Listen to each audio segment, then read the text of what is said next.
Who is Mr.Cauliflower? இதுக்கான ஆன்சரை நான் இந்த வீடியோட கடைசியில சொல்றேன். ஜனவரி 6, 1955ல பிரிட்டன்ல ரோவன் செபாஸ்டியன் ஆட்கின்சன் அப்படிங்கிற ஒரு மிடில் கிளாஸ் ஃபேமிலியில பிறந்தாரு. அவரோட அப்பா ஒரு விவசாயி. அவருக்கு சின்ன வயசுல இருந்தே நடிப்புல ரொம்ப இன்ட்ரெஸ்ட் இருந்தது. ஆனா அவருக்கு ஸ்டாமரிங் பிரச்சனை இருக்கு, அதாவது திக்குவாய் அப்படின்னு சொல்ற அந்த பிரச்சனை இருக்கு. இதனால நிறைய டிவி ஷோஸ் அவர் அப்ரோச் பண்ணாரு. ஆனா எல்லாருமே அவர் ரொம்ப ரிஜெக்ட் பண்ணிட்டாங்க. அவர் ரொம்ப ஹியூமிலியேட் பண்ணிட்டாங்க.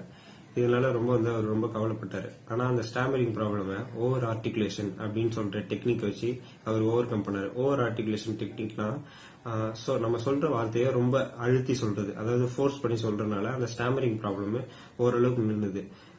அதுக்கப்புறம் அவர் டிவி ஷோஸ்ல எல்லாம் அவருக்கு வாய்ப்பு கிடைச்சது. அவர் ஃபர்ஸ்ட் பிபிசில 9 o'clock நியூஸ் அப்படிங்கிற ஒரு ஷோல ஃபர்ஸ்ட் இன்ட்ரோடியூஸ் ஆனாரு. அவர் ஒரு இன்டர்வியூல கேட்கிறப்ப அவர் என்ன சொன்னார்னா, நான் என்னோட கேரக்டரை தவிர மத்த கேரக்டர் பண்றப்ப எனக்கு அந்த ஸ்டாமரிங் பிரச்சனை அப்படிங்கறது நின்றுச்சு அப்படின்னு சொல்றாரு. அவர் பிபிசில ஒர்க் பண்ண ஒரு மேக்கப் ஆர்டிஸ்ட அவர் மேரேஜ் பண்ணிக்கிட்டாரு. அவருக்கு 2014ல லூயிஸ் ஃபோர்ட் அப்படிங்கிற ஒரு பொண்ணோட ஒரு ரிலேஷன்ஷிப்ல இருந்தாரு. 2015ல அவருக்கு டைவர்ஸ் ஆயிடுச்சு. 2017ல ரோவன் செபாஸ்டியன் ஆட்கின்சனுக்கு 3வது குழந்தை பிறந்திருக்கு.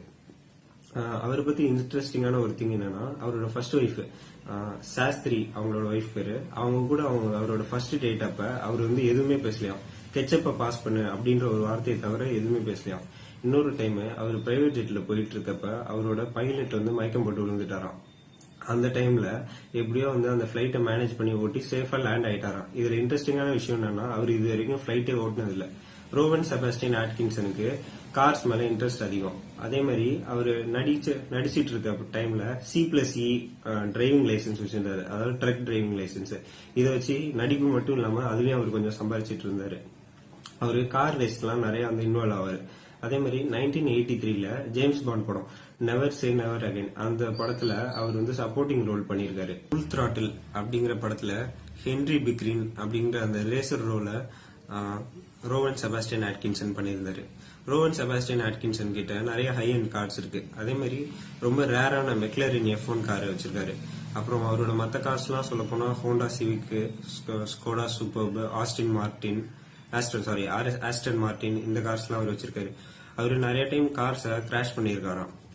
அதுல மெக்லரின் F1 அவர் கிராஷ் பண்ணிருக்காரு. அதுக்கான இன்சூரன்ஸ் கிளைம் €9,10,000 கிளைம் பண்ணிருக்காரு.